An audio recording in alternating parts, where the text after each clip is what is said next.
the endometrium has two parts, the basalis and the functionalis.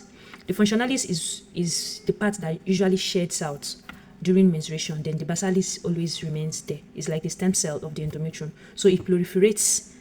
When they say in the proliferative stage of the endometrium, what actually proliferates is the basalis. It proliferates into the and forms the functionalis that sheds out during menstruation. Now, sometimes there are some women that have adhesion, endometrial adhesion, and this can prevent them from actually, or maybe even when they menstruate, maybe there are some symptoms you can feel, and you are sure that you menstruate, but you are not seeing blood. You cannot see a visible blood coming out. This is usually a sign of uterine adhesion, endometrial adhesion. And there are two major things that can cause this: the hormonal cause or the functional cause, then the structural cause. Now, the functional cause is maybe your body is not actually, the hormones that is responsible for this is not, responding. Now, we all know that the follicles, during the development of the follicle releases estrogen. The follicle produces estrogen, and this estrogen is the hormone that works on the endometrium, that proliferates the endometrium. It proliferates the endometrium in preparation for implantation. Now, maybe sometimes the brain, there is the signal that's supposed to come out that will result to the follicle producing the estrogen is not working.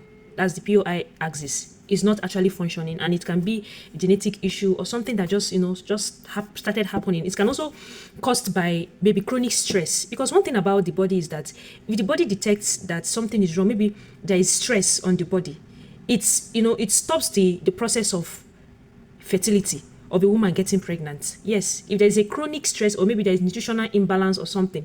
That's why sometimes when you have change of environment, you notice that your period changes or something. Maybe it comes late or it comes early. So sometimes if the body detects that something is wrong, it can stop. So that's the functional aspect. Now, the structural aspect is maybe something was done. The mechanical aspect, maybe in form of maybe during surgery, something was tampered. Maybe the basalis of the endometrium was tampered, and this is now causing lack of proliferation, even when the body releases the hormone that is responsible for that. So that is one of the two things that can cause it. Now, I have recently have a patient that came in with this amenorrhea. She's not seeing her period. She doesn't see the stain, but she's always having the symptoms of period. During the time, there's a specific time that she normally sees her period, but she's not really experiencing that. So at this point, what we are asking ourselves is it a functional issue or is it a mechanical issue? Now, you deal with the functional issue, you also look at the mechanical. Yeah, you're asking this patient, have you done any surgery?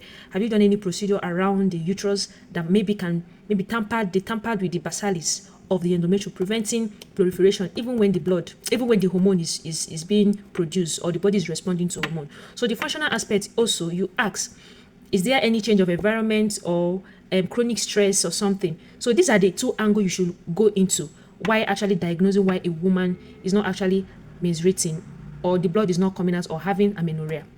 I hope this makes sense. Thank you.